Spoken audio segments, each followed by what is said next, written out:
যত ধরনের সাবজেক্ট আছে, পৃথিবীর যত ধরনের বিষয় আছে, সবচাইতে বড় বিষয় হচ্ছে কুরআন এবং বিজ্ঞান। সুবহানাল্লাহ বলবেন না?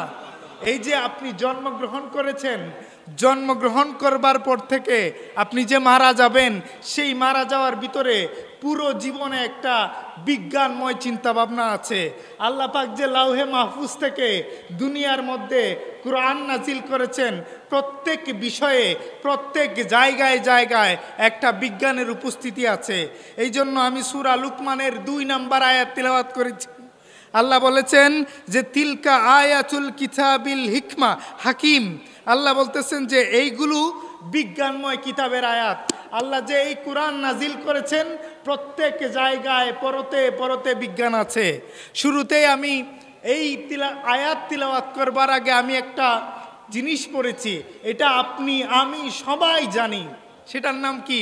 বিসমিল্লাহির রহমানির রহিম। জানি না? এখানে আমার আলোচনাটা একটু মনোযোগ সহকারে শুনতে হবে, তাহলে বুঝবেন, অথবা বিচ্যুতি হওয়ার সম্ভাবনা থাকতে পারে। এখন এই যে আর রহমান এবং রহিম, আমাদের মুহাদ্দিস হুজুর আছেন এখানে, এটা হচ্ছে ইসমে মুবালাগা, মানে আতিজ্ঞতার অর্থ দেয়, মানে বেশি বেশি অধিক অধিক অর্থ দেয়। এবং এই দুইটা শব্দের মূল শব্দ হচ্ছে কি? রহমাত। এই দুইটা শব্দের মূল অর্থ কি? রহমাত। এবং আসেন, আল্লাহ পাক যে এই পুরো আকাশের মধ্যে গ্রহ সৃষ্টি করেছেন, নক্ষত্র সৃষ্টি করেছেন, উপগ্রহ সৃষ্টি করেছেন, বিশ্ব ব্রহ্মাণ্ড সৃষ্টি করেছেন, এই সব কিছু সৃষ্টি করে আল্লাহ এই যে আমাদের একটা আর্থ পৃথিবী, এটাও আল্লাহ সৃষ্টি করেছেন। এখন এই যে পৃথিবীর বাইরে অনেক ধরনের কি আছে? বিভিন্ন স্তর আছে। একটা টপোস্ফিয়ার, বায়োস্ফিয়ার, এইভাবে অনেক ধরনের স্তর আছে। আল্লাহ পাক এই স্তরগুলোকে কেন সৃষ্টি করেছেন জানেন? এই যে সূর্যের আলোক রশ্মি পৃথিবীতে আসে, এগুলোর অনেক নাম হয়, যেমন electromagnetic radiation, radioactive rays, ultraviolet rays. এই যে বিভিন্ন রশ্মি পৃথিবীতে আসে, এগুলো কত লক্ষ মাইল বেগে আসে জানেন? 9 লক্ষ মাইল। সুবহানাল্লাহ জুড়ে বলবেন না? কিন্তু মজার ব্যাপার হচ্ছে প্রত্যেকটা রশ্মি আমাদের এই পৃথিবীর জন্য ক্ষতিকর। আমাদের পৃথিবীর জন্য কি ক্ষতিকর? যদি এইগুলো পৃথিবীতে আসতো, তাইলে আমরা পৃথিবীর কোনো উদ্ভিদ, কোনো গাছপালা, কোনো প্রাণী বেঁচে থাকতো না। এই যে 9 লক্ষ মাইল বেগে পৃথিবীতে বিভিন্ন আলোক রশ্মি আসে, এই রশ্মি চাইলে আল্লাহ পাক সরাসরি পৃথিবীতে দিয়ে দিতে পারতেন। যেভাবে সূর্যের আলো পৃথিবীতে সরাসরি আসে, ওই রেডিয়েশনগুলোও আসতে পারতো। কিন্তু আল্লাহ পাক এমন এক রহমান, এই পৃথিবীর উপরে 3 স্তরের এক বায়ুমণ্ডল তৈরি করেছেন। এই 3 স্তরের বায়ুমণ্ডলের কত কিলোমিটার জানেন? 30 কিলোমিটার। 30 কিলোমিটারের একটা বায়ুমণ্ডল আল্লাহ পাক সৃষ্টি করে দিয়েছেন। এই 30 কিলোমিটার বায়ুমণ্ডলের জন্য সূর্যের কোনো খারাপ রশ্মি পৃথিবীতে আসে না, এবং না আসবার কারণে আমরা অত্যন্ত শান্তিপূর্ণভাবে পৃথিবীতে বসবাস করতে পারি। এটাই হচ্ছে আল্লাহর রহমতের একটা দরিয়া। আরো জোরে বলবেন না? এবারে আসেন, এই যে আল্লাহ পাক নক্ষত্র সৃষ্টি করেছেন, গ্রহ সৃষ্টি করেছেন, উপগ্রহ সৃষ্টি করেছেন, বিশ্ব ব্রহ্মাণ্ড সৃষ্টি করেছেন, এই প্রত্যেকগুলার যখন পৃথিবীতে প্রথম একটা বিগ ব্যাং তৈরি হয়, মানে মহাবিস্ফোরণ তৈরি হয়, এই মহাবিস্ফোরণের পর থেকে আস্তে আস্তে একটার পর একটা গ্রহ নক্ষত্র তৈরি হয়। যেমন আপনারা জানেন, মঙ্গলের নাম জানেন, নেপচুনের নাম জানেন, কেপলার 24 এর নাম জানেন। এগুলা পৃথিবীর মতোই অন্যান্য বিভিন্ন গ্রহ।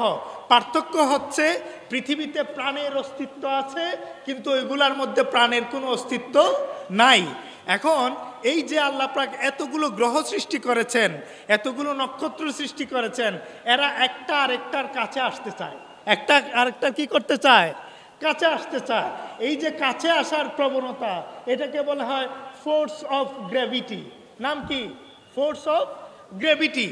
এখন এই ফোর্স অফ গ্র্যাভিটির কারণে যদি একটা নক্ষত্র আরেকটা নক্ষত্রের কাছে আসে, তাহলে পুরো দুনিয়া, পুরো বিশ্ব ব্রহ্মাণ্ড কি হয়ে যাবে? ধূলিসাৎ হয়ে যাবে। আল্লাহ কি করেছেন? উনার রহমতের জায়গা দিয়ে আরেকটা ফোর্স সৃষ্টি করেছেন।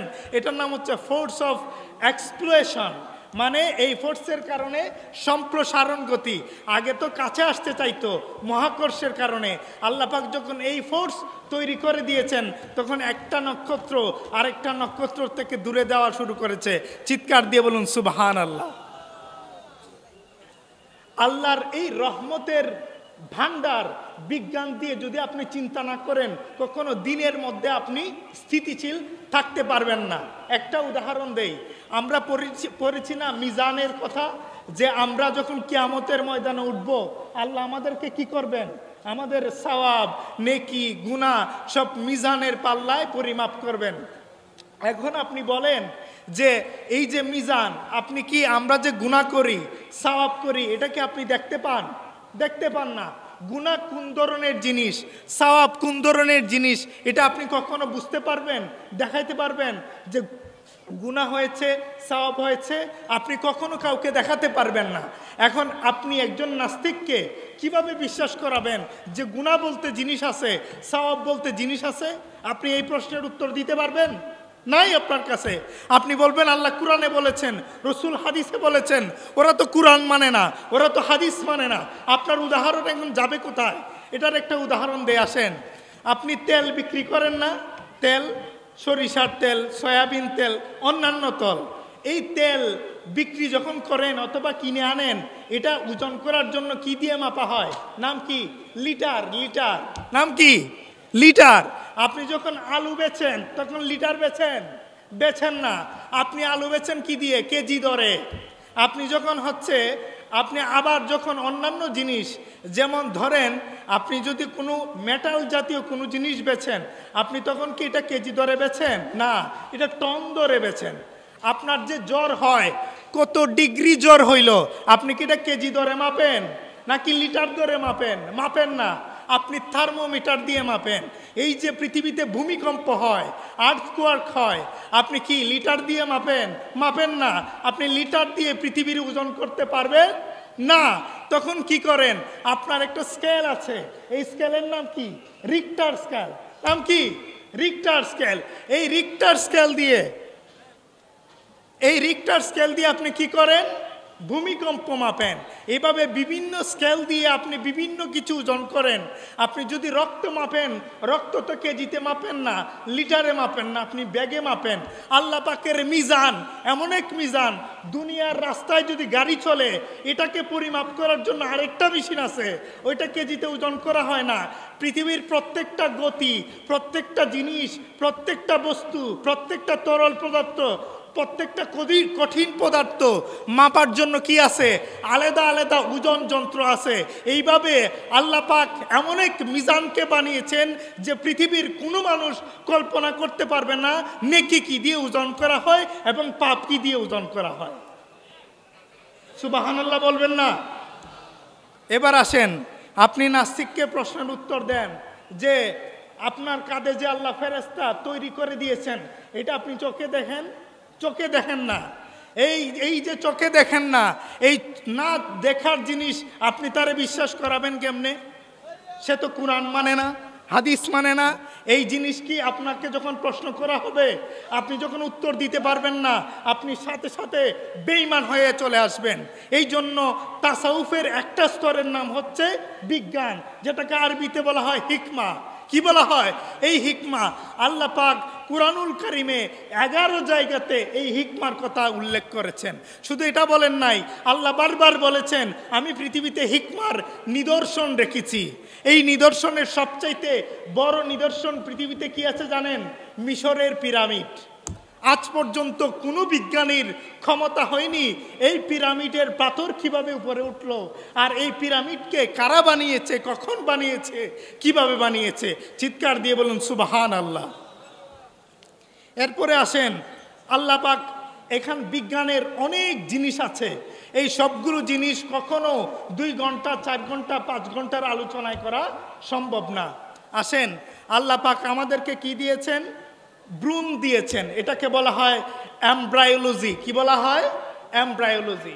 এবার আসেন আমরা একটু শিখি যে আল্লাহ পাক আমাদেরকে যে এই দুনিয়াতে পাঠিয়েছেন, এই পাঠানোর পিছনে কত বড় বিজ্ঞান কাজ করে।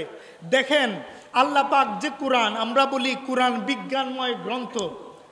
আপনারা পানি জানেন না? এই যে ওয়াটার, পানি, আপনি তো পানি হিসাবে জানেন, বিজ্ঞানীরা পানিকে পানি জানে না। বিজ্ঞানীরা পানিকে জানে H2O। কার্বন ডাইঅক্সাইডকে বিজ্ঞানীরা কার্বন ডাইঅক্সাইড জানে না, ওরা জানে CO2। এভাবে বিভিন্ন সংকেত আছে কিসের? বিভিন্ন বিষয়ের। এখন এইসব জিনিস যদি আমরা মনে করি আহা বিজ্ঞান আমার পড়া কিসের দরকার, আমি কোরআন পড়লেই হয়, হাদিস পড়লেই হয়, তা আমার এই বিজ্ঞান পড়ার কিসের দরকার? আপনি জানেন এই পৃথিবীতে মাত্র 180 কোটি মুসলমান। শুধু বিজ্ঞানের উপরে নির্ভর করে আরও 100 কোটি মানুষ আছে যাদের মধ্যে কোনো ইমানের ছিটে ফুটা নাই, শুধু এরা বিজ্ঞানকে বিশ্বাস করে। তাহলে আপনি ওই সমস্ত মানুষকে যদি দিনের মধ্যে স্থানান্তরিত করতে চান, ওই সমস্ত মানুষকে যদি আপনি তাসাউফের জ্ঞান দিতে চান, ওই সমস্ত মানুষকে যদি আপনি কোরআনের ইলম দিতে চান, সবার আগে আপনাকে বিজ্ঞান জানতে হবে। আপনি বলেন একটা বাচ্চা জন্মগ্রহণ করে, আপনি বলতেছেন আল্লাহর কুদরত, এই আল্লাহর কুদরত, এই আল্লাহর কুদরত বলতে কোনো কিছু হয় না। আল্লাহর প্রত্যেক কুদরতের পিছনে বিশাল নিদর্শন থাকে। আপনি কোনো জিনিসকে আল্লাহর কুদরত বলে চালাই দিতে পারবেন না। এই যে আপনারা জানেন অমুক হুজুর বলতেছেন কুমির খাওয়া হারাম, সিংহ খাওয়া হারাম, গুড়া খাওয়া হারাম। কোনোদিন জিজ্ঞেস করছেন হুজুর এটা কেন বলছেন আপনি গুড়া খাওয়া হারাম, কেন বলছেন কুমির খাওয়া হারাম? আপনি বললেন যে এইভাবে নামাজ পড়া মাকরুহে তাহরিমি, আপনি বললেন হাত ছেড়ে নামাজ পড়া মাকরুহে তাহরিমি, আপনি বললেন যে গেঞ্জি খোলা গেঞ্জি পড়লে নামাজ পড়লে মাকরুহে তাহরিমি, আপনি বললেন পা বটে নামাজ পড়লে মাকরুহে তাহরিমি। কোনোদিন জিজ্ঞেস করছেন হুজুর একটা কাপড়, মাত্র একটা কাপড়, এই কাপড়টা যদি আমি বটে নামাজ পড়ি মাকরুহে তাহরিমি কেন হতে যাবে? এই ব্যাখ্যা কোনোদিন আপনি হুজুরের কাছে চান নাই। সেই জন্য আপনার ইমানের মজবুতের দায়ভারটা আপনি নিজেই ওইভাবে রেখে দিয়েছেন। এই জন্য কোনো অমুসলিমের কাছে, কোনো হিন্দুর কাছে, কোনো অশরীয়তি ভাইয়ের কাছে আপনি যদি দ্বীনের দাওয়াত দিতে চান, আপনার আর ইমানের কোনো ফায়সালা থাকে না। বারবার হুজুরের কাছে দৌড়াইতে হয়, বারবার হুজুরের কাছে দৌড়াইতে হয়।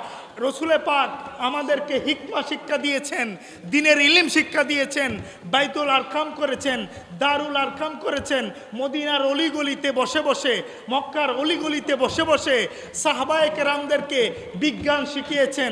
খানকা, মসজিদ, মাজার সমস্ত জায়গাতে বিজ্ঞান শেখানো হতো। 1600 বছরের পর, মাত্র 400 বছর আগে এই পৃথিবীতে থেকে মুসলমানরা বিজ্ঞান চর্চা বন্ধ করে দিয়েছে। কত বছর আগে? 400 বছর আগে। বীজগণিতের আবিষ্কার করেছে কারা? মুসলমানরা। চিকিৎসার আবিষ্কার করেছে কারা? মুসলমানরা। ম্যাগনিফিক মানে এই যে চম্বুকের আকর্ষণ বিকর্ষণ হয়, এই সমস্ত আবিষ্কার করেছে কারা? মুসলমানরা। জ্যামিতিক হারে যে পৃথিবী গণনা করা যায়, এটা আবিষ্কার করছে কারা? মুসলমানরা। পৃথিবী ঘুরে নাকি সূর্য ঘুরে, পৃথিবী স্থির নাকি সূর্য ঘুরে, এই জিনিস আবিষ্কার করছে মুসলমানরা। আমি যদি এইভাবে বলতে চাই, অন্তত 200 আবিষ্কারের কথা বলতে পারবো, যেই আবিষ্কার দ্বারা পুরা পৃথিবী চলে। আপনি বলেন, আপনাকে যদি জিজ্ঞেস করে বলেন সূর্য ঘুরে নাকি পৃথিবী ঘুরে, আপনি বলবেন কোনো একটা বলে ফেলবেন। কিন্তু জানেন আপনি যদি এই উল্টাপাল্টা বলেন, আপনার ঈমান চলে যাওয়ার সম্ভাবনা আছে। কারণ আল্লাহ কোরআনে নিজে বলে দিয়েছেন পুরো পৃথিবী, বিশ্ব ব্রহ্মাণ্ড আমার কথাই চলে এবং প্রত্যেকটির জন্য আলাদা কক্ষপথ দেওয়া হয়েছে। এই যে আল্লাহ পাক পৃথিবীকে সৃষ্টি করে এখানে রেখে দিয়েছেন, আবার 2 বিলিয়ন মাইল দূরে আল্লাহ কি করেছেন? নেপচুনকে রেখে দিয়েছেন। আল্লাহ এর চাইতেও বেশি দূরে অন্য একটা জিনিসকে রেখে দিয়েছেন। আল্লাহ যদি 1 সেন্টিমিটার, কত সেন্টিমিটার? 1 সেন্টিমিটার সামান্য যদি এদিক সেদিক করতেন, তাহলে পৃথিবী আর পৃথিবীর জায়গাতে থাকতো না। এই যে হিকমার বিষয়, এই যে বিজ্ঞানের বিষয়, এটা যত বেশি আমরা বুঝবো, দিন তত বেশি বুঝতে সাহায্য করব। এবার আসেন, পুরা পৃথিবী এই কোরআন নাজিল হয়েছে কত সালে? 700 সালের দিকে। আল্লাহ পাক কোরআনে বলেছেন কি, যে এই যে মানুষ আমরা তৈরি হই, এটা পুরুষ এবং মহিলার ডিম্বাণু এবং শুক্রাণু, এই দুইটা জিনিসের সমন্বয়ে কি হয়? পুরুষ অথবা মহিলা জন্ম নেয়। মহিলাকেও লাগবে, পুরুষকেও লাগবে। গত 1000 বছর ধরে বিজ্ঞানীরা এই জিনিস নিয়ে এত বেশি চিন্তা পরিকল্পনার মধ্যে ছিলেন, এই গত 200 বছর আগে বিজ্ঞানীরা আবিষ্কার করতে পেরেছেন যে পুরুষ এবং মহিলার দুইটা জিনিসই লাগবে। দেখবেন আমাদের এলাকাতে বা বাড়িতে যদি বাচ্চা জন্ম না নেয়, বলে বউয়ের দোষ আছে, আবার অনেকে বলে দেখেন জামাইয়ের দোষ আছে, আবার অনেকে বলে না আসলেই সম্ভবত বউয়ের কারণে কি হয় না, বাচ্চা হয় না। আবার সে কি করে, আরেকটা বিয়ে করে, আবার বউকে ছেড়ে দিয়ে সে বউ আরেক জায়গাতে বিয়ে করে। এই যে একটা দাম্পত্য জীবনের কলহ, এটা মূলত একটা মিসকনসেপশন। মূলত বাচ্চা হবার জন্য পুরুষ এবং নারী দুইজনকেই লাগবে, দুইজনের রেহেম থেকে এই জিনিসগুলা তৈরি হবে। এই জিনিস নিয়ে 16শো শতাব্দীর আগে কিতাব লিখেছেন কে, ইবনে সিনা, ওনার নাম হচ্ছে কিতাব আল আতিব। এই কিতাবে উনি দেখিয়েছেন কিভাবে একটা মানুষের দুইজনের কাছ থেকে তৈরি হয়ে একটা নারী এবং পুরুষের জন্ম নেয়। তো আল্লাহ পাক আমাদেরকে এই বিজ্ঞানময় কোরআনকে বুঝার তৌফিক দিন, এবং আমরা যেন পুরো পৃথিবীতে দিন ইসলামকে কায়েম করবার জন্য সমস্ত হিকমা এবং বিজ্ঞানময় কোরআনের চর্চা করতে পারি। ওয়া আখির দাওয়ানা আনিল হামদুলিল্লাহি রাব্বিল আলামিন। আসসালামু আলাইকুম ওয়া রাহমাতুল্লাহ।